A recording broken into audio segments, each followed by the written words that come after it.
Idade. Muito bom dia, meu amigo. Muito bom dia, Fábio. Muito bom dia, ouvintes da Rádio Acústica. É um prazer e um privilégio estar conversando com vocês. Eduardo, há pouco tempo o nosso colega Ayrton Lemos de Porto Alegre trouxe alguns materiais aí que tratam sobre a questão do IP, o tamanho do IP no Rio Grande do Sul, a quantidade de gente altamente dependente, funcionários que trabalham em clínicas, hospitais, e também nós temos do outro lado profissionais médicos que há muitos anos se dedicam para atender esse convênio do IP. E a gente sabe, eu estava relatando aqui um pouco, quando o atual deputado estadual Marco Vinícius foi presidente do IP, ele nos contava aqui, porque pelo grau de amizade que a gente tinha, a dificuldade que é administrar o IP, porque o IP Previdência e tem o IP Saúde. Mas a demanda é gigantesca, há uma arrecadação boa, não vou dizer que satisfatória, mas há um complexo entendimento de tabelas de remuneração de profissionais, de serviços médicos, de amparos e assim por diante, né? Porque tem categorias de colaboradores desse assunto. É um complexo sobre isso. E eu vejo que há anos o IP vem definhando ao longo dos anos. Mas começa a chegar num momento crucial, porque ou o Estado tenta resolver esse assunto do IP, ou muitos profissionais e muitas clínicas abandonam o convênio, né, doutor? Sem dúvida alguma, né? Nós temos que reconhecer que não é simples administrar o IP Saúde, né? Não é simples, não é fácil, realmente os recursos são escassos e os custos são elevadíssimos, né?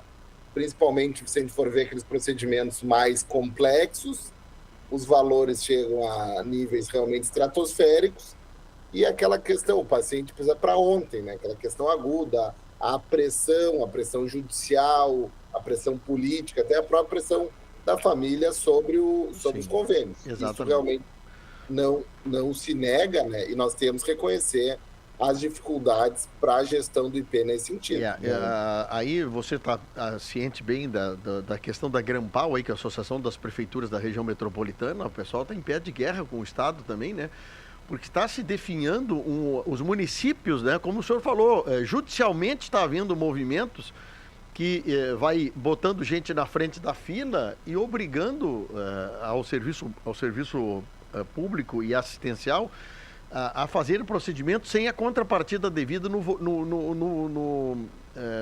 momento certo de pagamento. Na questão profissionais, eu vejo que aqui na nossa região de Camaquã, doutor Eduardo, aqui na região nossa, da Centro-Sul, nós perdemos muitos profissionais médicos que não atendem mais pelo IP. A questão de honorários, como é que está esse deságio durante esse período todo, hein? Teve uma melhora dos honorários no final do ano passado, se eu não me engano, outubro ou novembro do ano passado, houve uma melhora dos honorários. Não uma melhora substancial, porque fazia mais de década que esses valores não eram reajustados, né? Então os valores estão muito aquém, assim. Só que já houve uma melhora, mas essa melhora tem que continuar. Sim. Mas o que nos incomodou mais, Fábio, e ouvintes, até para nos entender o porquê nós fizemos todo esse movimento? Porque o IP fez uma nova portaria para remunerar os hospitais. Sim. E dentro colocou ali uma seguinte cláusula: agora será um convênio global. O que quer dizer isso para quem está nos escutando e para quem está nos assistindo? O IP repassa um valor para o hospital paga todas as suas custas, suas dívidas, os insumos, e o que sobrar paga para o médico. Ué. A gente já tem vários exemplos sobre isso, muito ruins, que os hospitais acabam deixando uma margem muito pequena para o médico, que é o elo fraco da relação. Acaba pegando um valor e repassando ao médico um valor relativamente muito baixo. E nós acreditamos que até isso interfere na própria autonomia médica, né, na sua relação com o paciente. Então, a nossa grande contrariedade é sobre essa questão desse convênio global. Interessante, como é que o hospital vai repassar? Quer dizer, você faz um serviço conveniado pelo IP, ali tem honorários, tem baixa hospitalar, tem sala cirúrgica, e como é que se garante que o profissional vai receber o valor, doutor? Não, vai receber algum valor, porque o hospital vai ter obrigação de repassar algum valor. mas como o médico, inclusive, não vai ser nem cooperado necessariamente, nem credenciado ao IP, esse valor será pago pelo hospital. Mas... Não necessariamente o médico credenciado. Por isso, Fábio e ouvintes, a nossa contrariedade, né? Eles vão repassar, por exemplo, um pacote de uma cirurgia lá. Cirurgia, por exemplo, cirurgia de vesícula. Passou, eu vou pegar um valor atribuído, R$100 para o hospital. Sim. Certo? O hospital tem R$99 de custo. Sobrou R$1 para o médico. Sim, porque a gente sabe que o custo hospitalar, o custo de equipamentos hospitalares, de materiais do hospital, estão fora também. São os que mais são onerados. São os que mais são onerosos. Então, assim, ó, eles têm ágio, deságio. Então, isso realmente nós estamos completamente de acordo. Eu fico preocupado, doutor Eduardo, preocupado assim, em termos, né, mas com o profissional nesse meio. Porque nós temos, por exemplo, muitos hospitais que têm dificuldade financeira ao longo do seu dia a dia, para pagar folha de pagamento, para pagar fornecedores. Quando tu tem honorários médicos a ser pagos, às vezes, no tesoureiro da instituição, daqui a pouco, o honorário médico deixa para depois. Primeiro vão pagar o fornecedor, vão pagar o funcionário da casa, a luz e a água, e o médico fica para trás. Isso às vezes acontece em muitas instituições, que os médicos são quase os últimos da fila para receber, né? São os últimos da fila a receber, a gente sabe, o fornecedor de materiais cobra um valor. Todo mundo fica lá, consegue antes. Para onde é que vai ser o elo mais fraco? Vai ser no médico, que vai sobrar. O que vai ser bem o que sobra de honorários. Bom, e o que o Cremerx, nessa posição de vocês estarem tomando agora, como é que essa crítica construtiva, obviamente, à direção do IP, o que vocês propõem? Nós propusemos que tirem essa cláusula desse convênio global. Certo. Separar o assunto honorários médicos do resto. Não, e que seja o convênio global, não seja uma coisa obrigatória. Se o médico lá, determinado médico do corpo clínico, quiser aderir ao plano global, ok, tudo bem. Mas seja uma coisa voluntária. Seja uma decisão, não uma coisa imposta.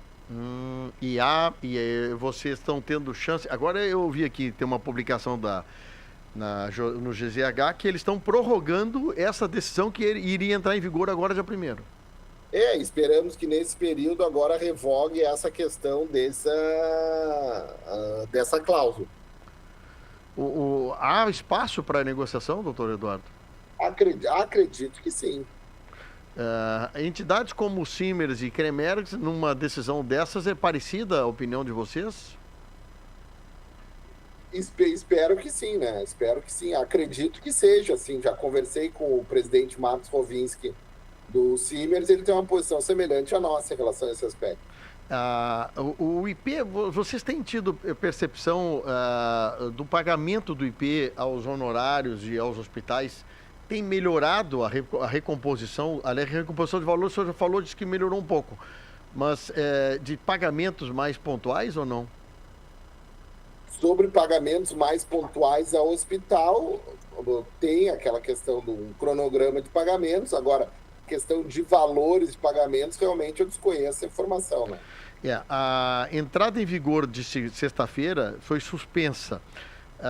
Aqui está na matéria falando sobre a preocupação também dos hospitais. O Cremerx tem tido alguma relação com as entidades ligadas aos hospitais para ver como isso funcionaria e se funcionaria bem isso ou não?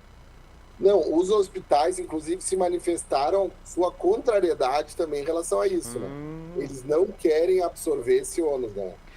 Concordo, eu concordo eu concordo plenamente, porque eu digo, o hospital vai ter mais uma conta a pagar daqui a pouco, dependendo do IP regularizar ou não aquele procedimento.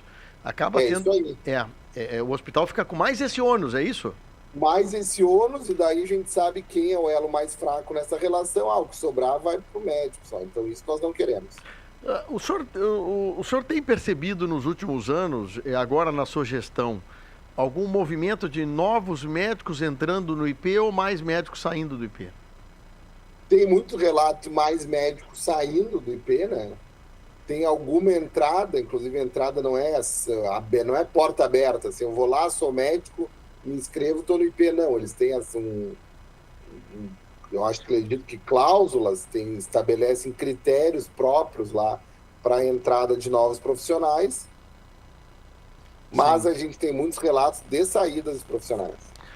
Pois é. E aqui a gente vê na nossa região, em alguns procedimentos, algumas especialidades, doutor Eduardo, uma dificuldade bastante grande de encontrar profissionais aqui, viu?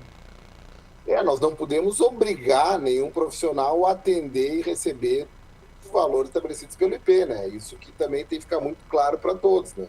Mas, claro, o IP, de alguma forma, tem que fornecer aquele serviço em algum lugar.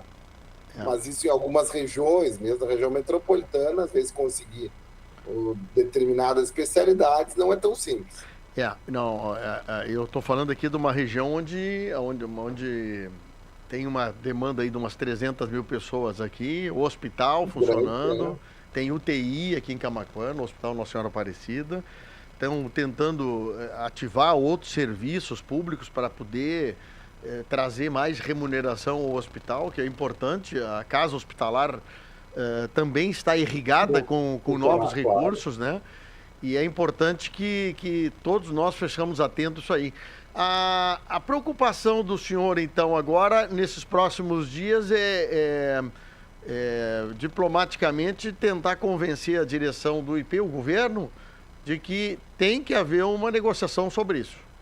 Tem que haver uma negociação sobre isso e deixar essa questão de honorários do médico com o IP.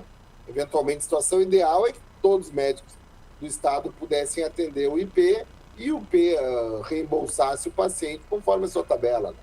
Por acaso... É a situação ideal, mas a situação realmente já foi rechaçada várias vezes. Eu sei que é um assunto que eu vou lhe falar, é um assunto às vezes mais feito em quatro paredes, assim, fechado, velado. Mas há custos, eu me lembro que foi falado isso, há muitos custos em procedimentos hospitalares que drena muito dinheiro do Instituto do IP. E isso acaba faltando recursos, por exemplo, para a recomposição dos honorários médicos. Abriram alguma vez essa conversa com entidades como o CREMERS ou com as outras entidades sobre isso? Assim, essa tabela desse procedimento é inviável nós continuar mantendo. Mas se corrijam essa questão, né? Nós somos muito claros, transparentes sobre isso. Se o pagamento de insumo está inadequado, se outros convênios pagam menos pelo mesmo insumo, então que se corrija essa situação.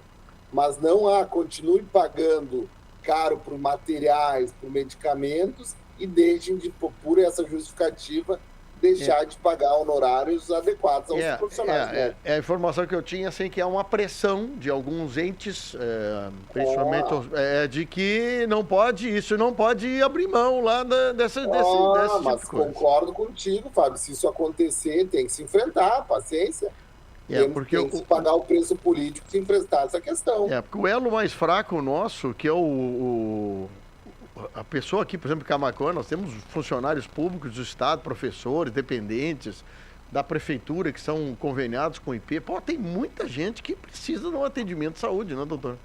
Concordo, mas bem por isso. Então, assim, quem mais sofre primeiro é o paciente, depois o médico, porque tem que pagar vultuosas somas para materiais, é isso? Sendo isso acontecendo, então tem que se descortinar essa situação realmente. Se apresentar, se tornar público esses dados. Eu acho que é bem por aí. Doutor Eduardo Trindade, presidente do CREMERS, obrigado pela atenção, parabéns pelo trabalho de vocês estão dando aí uma ênfase nesse trabalho, e não só nesse assunto do IP, mas essa discussão sobre a valorização dos médicos em concursos, que vocês já fizeram aí, remodelaram um concurso na cidade de Porto Alegre aí, com o prefeito Sebastião Melo, que foi de valorizar a classe. E eu acho que é importante essa colocação sua, essa disponibilidade sua, de enfrentar assuntos como esse que atinge milhares e milhares de pessoas no estado, doutor Eduardo. Eu agradeço, Fábio, e é o nosso objetivo, né? Nós temos que tornar as relações transparentes e todas as áreas nebulosas, assim, que não estejam a situação muito claras, não tem que tornar essa relação muito as claras, né? Esse é o nosso objetivo. Exatamente. Um grande abraço para você aí, para toda a equipe do CREMERS. Grande abraço, eu quero dar um abraço à Rádio Acústica também, todos os ouvintes aí da Costa Doce, da região de Camaquã. Estamos sempre à disposição para falar para essa importante região do estado. Muito obrigado, doutor. Um abraço.